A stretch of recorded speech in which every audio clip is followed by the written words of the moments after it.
I have acquired another oddball project, a Ford Model A.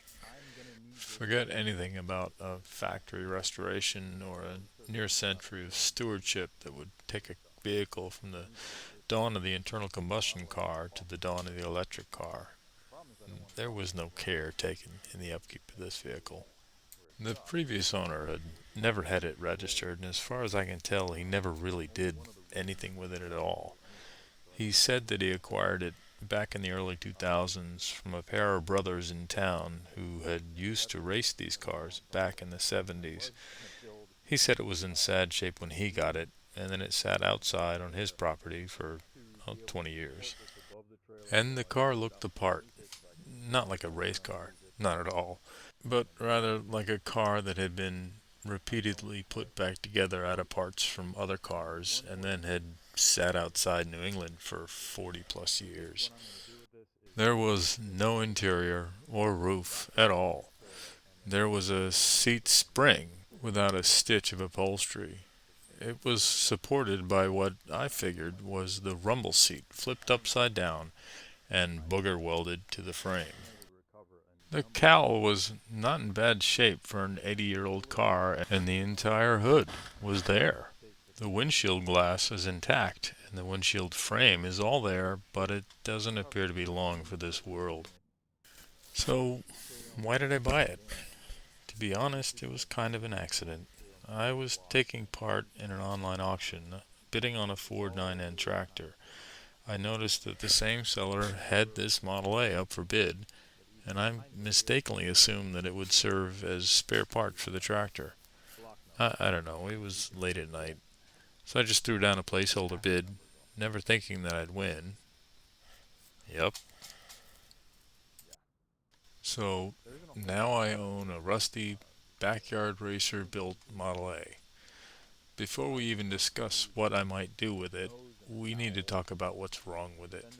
Not mechanically. I can deal with anything mechanical, especially on a car as old and simple as this. I mean, legally. I don't have a way to register this car.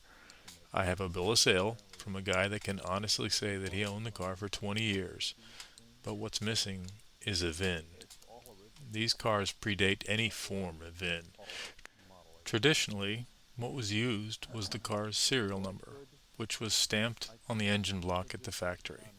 Yes, it was sometimes stamped on the frame behind the front body mount, which seems like a terrible place to have the only number legally identifying the vehicle, but whatever. And sometimes it was unofficially transferred to an aftermarket ID plate on the cowl. This car has nothing on the frame and nothing on the cowl, and the number on the block is illegible. So I don't have a legal number that I can take to the DMV and plead my case to register this car. Yes, I can pull all kinds of tricks like using acid or magnetite to try to read the number, but the number needs to be visually verified by a state inspector, and if he doesn't agree with what I think I see, he's going to reject it. If anyone watching this video, both of you, has any idea what I can do to legally put this piece of history back on the road, please leave a comment or message me. So, what would I do with it? Again, it's too far gone, and it's been monkeyed with too much and too hard to consider any real restoration. At best, this would be an old man hot rod for me to drive around town and make my wife and kids roll their eyes at me, more than usual. If it requires too much surgery to make it safe and functional, well, there's always the rat rod route, but I'm not really into that.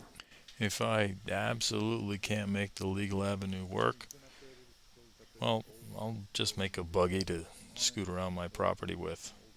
But I'd kind of hate to do that. Seems disrespectful. But that's not what this video is about. We're dealing with a much more straightforward problem here.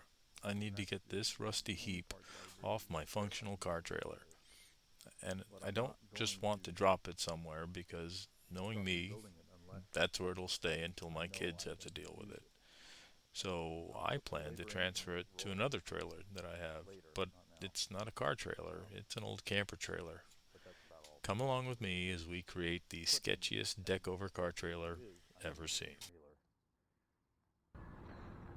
I'm going to need the trailer in, well, I'm going to find out whether I need it or not in about an hour.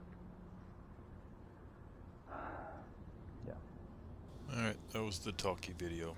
In the next one, we actually get to work.